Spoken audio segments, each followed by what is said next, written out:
I don't know if you guys have been following really this whole Joe Rogan controversy. I used to listen to Joe Rogan all the time, and I was a huge Joe Rogan fan. I was on the bandwagon. I really did like Joe Rogan. I liked what he was trying to present to the world and that he was trying to educate his viewers. However, as I continued to watch Joe Rogan, and you got to understand, I started watching Joe Rogan, back in his early days, many years ago, when he first started, and he didn't have this huge following. And when he first started off, he was very big into the paranormal, into things like UFOs and Bigfoot. He was really big into conspiracies. And as the show progressed, he really flip-flopped and changed his mind. And it's been very hard to get behind someone who's all over the place, who tells you one thing is real and then completely changes his mind on a subject. And it's really hard to get behind Joe Rogan because he just isn't solid on anything, and he started off right, really believing in Bigfoot. And if you watch some of the first Joe Rogan episodes, listen to the first Joe Rogan episodes, you see how on board he was that Bigfoot was real, that Bigfoot is out there. And one of the controversies that he had is he convinced Les Stroud, Survivor Man, who's a really nice guy, to do the Bigfoot series of Survivor Man, where he did one season of him just going out in the woods, teaching you how to survive, but also looking for Bigfoot. And then several years after that, when Les Stroud came back on the Joe Rogan podcast, right, he put Les Stroud down and basically said, you're wrong for believing in Bigfoot and for doing that show. You're full of shit. And had like all these issues, and it's like he completely did a 180 and he flip-flopped on his belief in Bigfoot when he had told everybody that Bigfoot's real. We should be looking into this. It's a real phenomenon. And then the way that he treated Les Stroud and the way that he changed his mind really didn't sit well with me. And the fact that he treated Les Stroud like he was an idiot and was this horrible person for doing a Bigfoot show when he had suggested he do it, I just didn't like that. That put me back with Joe Rogan, And then, often I watched a lot of episodes with Eddie Bravo because I kind of like Eddie Bravo. I think he's a cool guy.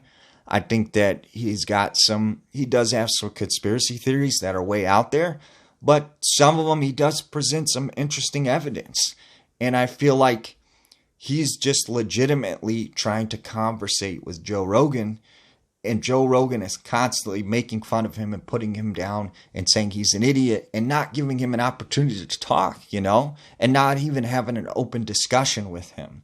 He just puts him down and calls him crazy, and he's had other guests that come on and they put down, Eddie Bravo. But I don't think he's, crazy. I think just he's trying to open people's minds, and Joe Rogan doesn't even give him an opportunity to have a voice to talk.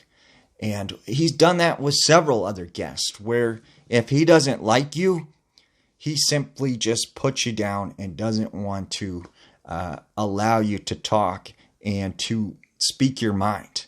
And if you've seen the episodes with Bob Lazar and Jeremy Corbell, right, he's basically talking to Bob Lazar and then shutting down Jeremy Corbell, okay? And what's interesting is if you go back, you look at Joe Rogan, he's had this history of flip-flopping on, I believe in UFOs, UFOs aren't real. I believe in UFOs, UFOs aren't real. And so he'll believe some conspiracies, but yet he cuts down other conspiracies, or he cuts down other paranormal entities or beliefs. So he's open to beliefs that fit within his way of thinking, but he doesn't want to accept or allow other people to speak about their beliefs or their ideas or ideology. you know? And I feel like his main thing is that he changes with the trends. And if something is trending, and there's been a period of time where it's been trending to kind of put down conspiracy theorists, to kind of put down people that believe in Bigfoot. And if that's the status quo, then he's going where his audience is. And I think him going to Spotify told you really who he is, who he actually is. And I had an issue with that because I felt like he sold out to Spotify for $200 million. And here's a guy who had freedom, who could do what he wanted, and he chose to go to Spotify. You know, he could have created his own channel, his own streaming service, something to do the Joe Rogan podcast, freely, but he chose to basically shut himself down by going on Spotify, and he chose money over the freedom to talk about things and topics without being shut down. And so that's the biggest issues that I have with Joe Rogan. And I really think it's hard to take advice from him and to say he's correct when over the years he's mistreated a lot of guests. He's said a lot of bad things, and he's just overall, he's bullied people. And he's just a horrible person. And I know you're all on the Joe Rogan bandwagon, and I was too. But we really have to rethink Joe Rogan and say, is this the guy we want to listen to and to take advice from? A person who's flip-flopped and changed their mind so much that if it's hard to understand where he actually is and what his beliefs and ideology is.